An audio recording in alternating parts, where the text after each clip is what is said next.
కూటమి ప్రభుత్వం అధికారంలోకి వచ్చిన తర్వాత వైసీపీ సోషల్ మీడియా యాక్టివిస్టులపై కేసులు పెడుతూ అక్రమ అరెస్టులు చేస్తున్నారని జెడ్పీ చైర్పర్సన్ గిరిజమ్మ ఆగ్రహం వ్యక్తం చేశారు.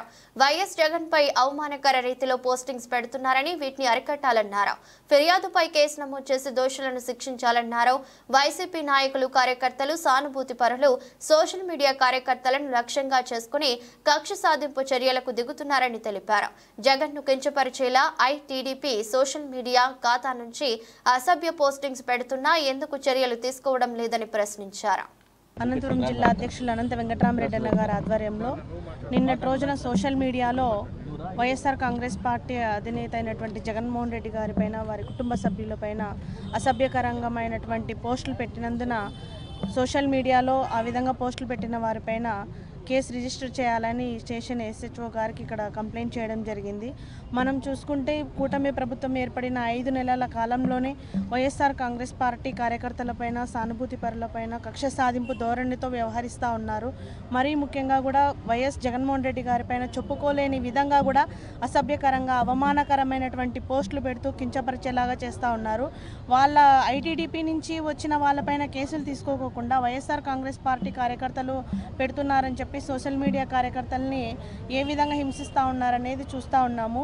ఈరోజు ఎస్హెచ్ఓ గారు కంప్లైంట్ దానిపైన విచారణ చేసి రిజిస్టర్ చేయాలి, లేకపోతే న్యాయపరమైన చర్యలు తీసుకోవడానికి మా పార్టీ అధ్యక్షుల ద్వారా మేము ముందుకు వెళ్తాము. అలాగే ప్రైవేట్ కంప్లైంట్ వేయడానికి కూడా మేము సిద్ధంగా ఉన్నామని కూడా ఈ సందర్భంగా తెలియజేస్తా ఉన్నాం. ఈరోజు మన 2వ పట్టణ పోలీస్ స్టేషన్కి మన జిల్లా అధ్యక్షుడు మరియు మన ముఖ్య నాయకులు రంగయ్య గారు, మిగతా గిరిజమ్మ గారు, మిగతా నాయకులందరూ వచ్చేశారు. ప్రధానంగా ఏమంటే గత కొద్ది రోజుల నుంచి మన మాజీ ముఖ్యమంత్రి జగన్మోహన్ రెడ్డి గారి పైన ఐటీడీపీ వాళ్ళు కొన్ని అకౌంట్స్ ఓపెన్ చేసి అసభ్యకరమైన పోస్టులు పెట్టడం జరిగింది. అందులో భాగంగా నిన్న మన అనంత వెంకటరామరెడ్డి అన్న ఇంట్లో ఫేస్బుక్ కొంతమంది మిత్రులతో చూస్తుంటే ఇవన్నీ బయటకు వచ్చాయి. వెంటనే మేము స్పందించి దీనిపైన సమగ్ర విచారణ జరిపించాలని చెప్పి టూటాను సిఐ గారికి కంప్లైంట్ ఇవ్వడం జరిగింది. ప్రధానంగా ఈ పోలీసు వారిని కానీ రాష్ట్ర ప్రభుత్వాన్ని కోరేది ఏమంటే, నేను మా సోషల్ మీడియా కార్యకర్తలు పోస్టులు పెట్టుకోకుండా మా పైన కేసులు పెడుతున్నారు, మా వాళ్ళని వేధిస్తున్నారు. రియల్గా మీరు అధికారంలో ఉండి ఒక రాజ్యాంగమైన పదవిలో ఉండి ఇలాంటి పోస్టులు మీరు పెట్టడం మంచిది కాదని చెప్పి మీ ద్వారా ప్రభుత్వానికి, మంత్రులకి, తెలుగుదేశం పార్టీ వారికి తెలియజేస్తున్నా.